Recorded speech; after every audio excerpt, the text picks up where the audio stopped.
Friends, Rudrani మొత్తం కుటుంబం అంతా అంటే దుగ్గిరాల కుటుంబం అంతా నాశనం అయిపోవడానికి కారణమైంది కదా! అయితే అదే రుద్రాణిని ఇక ఈమె చంపేస్తుంది. ఎవరు? మన కావ్య. చంపిన తర్వాత రాజ్, కావ్య, అప్పు అందరూ కూడా పాపం చనిపోతారు. నిజం చెప్పాలంటే అసలక్కడ పరిస్థితి ఏంటో కూడా మనకు తెలీదు. ఎందుకంటే పిల్లల్ని పట్టుకుని, మొగుడిని పట్టుకుని అపర్ణ హాస్పిటల్‌కి పరిగెట్టింది. ఆ పరిస్థితుల్లో అక్కడ అసలు ఏం జరిగిందో కూడా మనకి తెలీదు.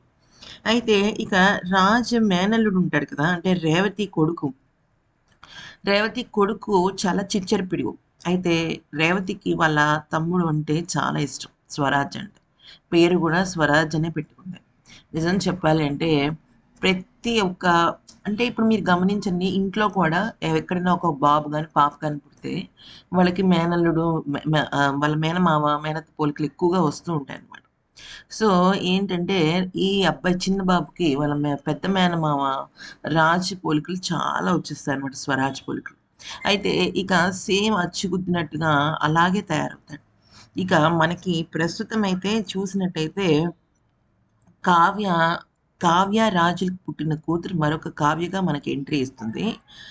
ఆమె పేరు ఇందు. మనం ఆల్రెడీ ప్రోమో చూసాం. కానీ ప్రోమోలో లేని విషయం ఒకటి చెప్తా వినండి.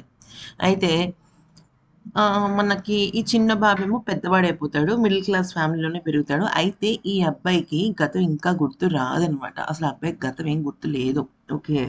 అయితే విషయం ఏంటి అంటే, మనం గనక చూసినట్టయితే 'బ్రహ్మముడి' సీరియల్‌లో ఎక్కడ కూడా మనకి రాజ్, కావ్యల అసలు స్టార్టింగ్ 'బ్రహ్మముడి' సీరియల్ స్టార్టింగ్ 10థ్ ఎపిసోడే వాళ్ళిద్దరి పెళ్లి. ముసుగేసేసుకొని పెళ్లి చేసేయటం. సో, వాళ్ళిద్దరి మధ్య ఒక లవ్ స్టోరీ, పెద్దవాళ్ళని ఎదిరించి పెళ్లి చేసుకోవడం ఇవి ఏమి ఉండవు రాజ్, కావ్యలకి. బ్రహ్మముడి పడిందంటారు గానీ అవేమి ఉండవు. కానీ ఇక ఇప్పుడు బావ మరదళ్ళ మధ్య లవ్ ఉంటుంది. చిన్న చిన్న అలకలు, కోరికలు ఉంటాయి. అలాగే వాళ్ళ ఫ్యామిలీ కోసం వాళ్ళు ఎంతలాగా కష్టపడతారు అన్న విషయం ఉంటుందనమాట. సో, మొత్తానికైతే మాత్రం ఈ చిన్న పిల్లల్ని పెద్దవాళ్ళని చేసి ఇప్పుడు మీరు గమనించండి చాలా సీరియల్స్‌లో హీరోయిన్స్‌ని తీసేస్తారనమాట. తీసేసి కొత్త వాళ్ళని పెడతారు. అలా పెడితే ఏమవుతుందంటే అప్పటి వరకు వాళ్ళ కోసం చూసిన సీరియల్ ఒక్కసారిగా పాడైపోతుంది. అలా అని జనరేషన్ చేంజ్ చేయకుండా ఉండలేం కదా! సో, ఈ పరంగా చూసినట్టయితే 'రాజ్' కావ్యలిద్దరూ కూడా మనకు మళ్ళీ తిరిగి వచ్చేసారు. So, super happy 'Raj and Kavya is back in Brahmamudi.'